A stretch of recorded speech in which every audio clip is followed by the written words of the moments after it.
When was the last time you reviewed your buy-to-let portfolio? With rising costs, new legislation and a shift in market, it's never been more important to ask, is your property investment still pulling its weight?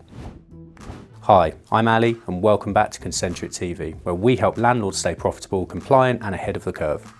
In today's video, we're diving into how to tell whether your buy-to-let investment is still working hard enough in 2025 or whether it's time to remortgage, refurbish, reposition or even sell. If you're serious about maximising returns and future-proofing your rental income, this one's for you.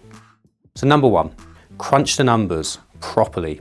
Let's start with the basics. Do you really know how well your property is performing? Many landlords look at monthly rent and think, well, the mortgage is covered, I'm good. But that's only part of the story. Here's what you should be tracking. Net rental yield. That's after all costs, insurance, repairs, management fees and mortgage interest. Return on investment, or ROI. Are you earning enough on the equity you have tied up in the property? Or capital growth. What's happened to your property value since purchase? So the total return, combine rental income with capital growth and compare it to other ways your money could be working for you. So here's an example. A Wolverhampton property bought for £160,000 in 2016 might now be worth £200,000. If it rents for £950 per month with £4,000 in annual costs, your net yield is around 4.6%. But when you factor in capital growth, the overall return might look much better or much worse depending on your goals. So here's a tip, recalculate this every year. A great investment 5 years ago may not be a great one today. Number two, tax is eating into more than you think.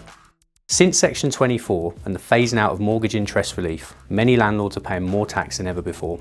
So ask yourself these questions. Are you accounting for tax when calculating your real returns? And should you consider operating for a limited company structure? Are you claiming expenses and capital allowances effectively?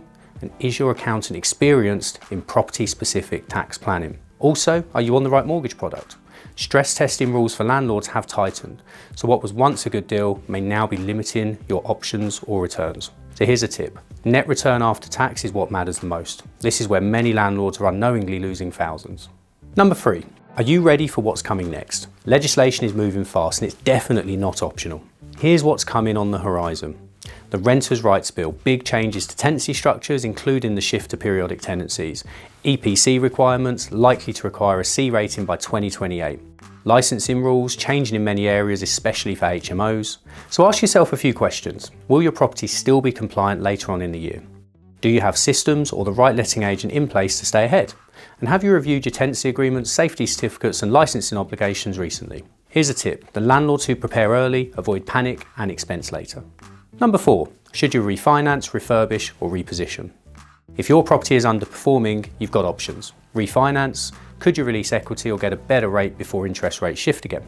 Refurbish, even small upgrades like new flooring, kitchens or paint can lift your rental income significantly. Reposition, could your property earn more as an HMO or a short let? Could you target a different tenant demographic? Repurpose, garages, lofts, outbuildings, they could become income generating assets with a little bit of creativity. Smart landlords treat their portfolio like a business. Every few years, you need to refresh the product. Number five, is it time to sell and reinvest elsewhere? Selling doesn't mean giving up on property. It means being strategic. It might be time to let go if rental demand in the area is declining, maintenance and compliance costs are rising, the property has already delivered most of its capital growth, or you found a better opportunity elsewhere. Many landlords we work with are selling underperforming assets and reinvesting in higher yielding, lower hassle properties like blocks of flats, HMOs or newer stock with fewer repairs. Here's a tip. Review every property against your current goals, not your past decisions. Number six, what are you actually trying to achieve? This is a big one. What's your end goal? Are you focused on monthly income now, building a pension pot, capital growth for a future sale, leaving a legacy for your family, replacing your job and retiring early? Your answer affects everything from how you manage to whether you hold, sell or scale up. So here's a tip. Your property strategy should serve your lifestyle, not the other way around.